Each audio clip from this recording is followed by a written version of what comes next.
বাংলাদেশে যেখানে রোজার মাসে চোরকে বানিয়ে দিল পিওর হুজুর, সেখানে আবার পুলিশের ঘরে 3বার চুরি করে পালিয়েছে চোর। মানা যায় এইসব, কিন্তু ভাই নিজের রাগ যে অন্যের উপর কিভাবে চাপাতে হয় তা এই ভিডিও দেখলেই বুঝবেন।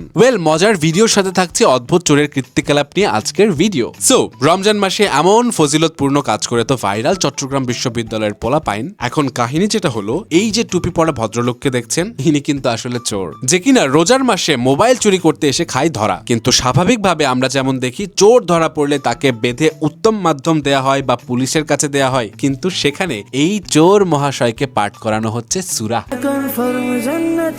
ইভেন চোরের মন মতো ইফতারি তৈরি করছে স্টুডেন্টরা। শুধু তাই নয়, মুড়ি মাখার সাথে আবার জিলাপিও মেশাচ্ছে, কারণ চোর বাবাজির পছন্দ বলে কথা। তবে আপনি ইফতারে মুড়ির সাথে জিলাপি মাখার পক্ষে নাকি বিপক্ষে সেটা কিন্তু জানাতে একদম ভুলবেন না। আচ্ছা, তো এবার আসি আরেক মজার কাহিনীতে। বাট তার আগে বলি, চালাকের সামার কালেকশন কিন্তু অলরেডি হয়ে গেছে লাইভ, যেখানে পেয়ে যাবেন সব in house exclusive design products. এখনই ভিজিট করুন www.chalak.com। কিন্তু এই চোর তো পুরাই অন্য লেভেলের গেম খেলে দিল রে ভাই। ঘটনা হলো, থাইল্যান্ডের 33 বছর বয়সী এক ছেলে একবার নয়, দুইবার নয়, বরং তিনবার চুরি করে, তাও আবার পুলিশের ঘরে। ভাবা যায়, যেখানে সে প্রায় 70 লাখ টাকার জিনিসপত্র সরাই ফেলে, যেমন ধরেন প্রাচীন বৌদ্ধ মূর্তি, সেই সাথে আরো অন্যান্য সব মূল্যবান জিনিসপত্র। এবং পুলিশ দীর্ঘদিন ধরে তাকে ধরার চেষ্টা করেও ব্যর্থ হয়। কিন্তু শেষ পর্যন্ত পুলিশ তাকে ধরতে মন্দিরের মেলায় সিংহ নাচের দলের সাথে ছদ্মবেশে চোরকে ধাওয়া করে। যদিও চোর ধরা পড়ার পর স্বীকার করে যে সে নিষিদ্ধ জিনিসপত্র কেনার জন্যই চুরি করে। যাই হোক, খুব তো শুনলেন চোরের কাহিনী। এখন চলে যায় এই ভাইয়ার কাছে,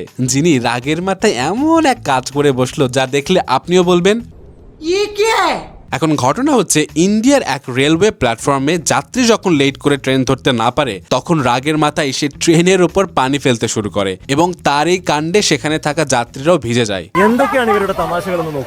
বলতেই হয়, নিজের রাগ অন্যের উপর কিভাবে দেখাতে হয় তা এই ভাইকে দেখলে বোঝা যায়। পুরাই শর্ট টেম্পার। এখন প্রশ্ন, আপনাদের মধ্যে এমন শর্ট টেম্পার যারা আছেন, তারা নিজের রাগ অন্যের উপর কিভাবে টাস করে চাপায় দেন? কমেন্ট করে জানাবেন কিন্তু।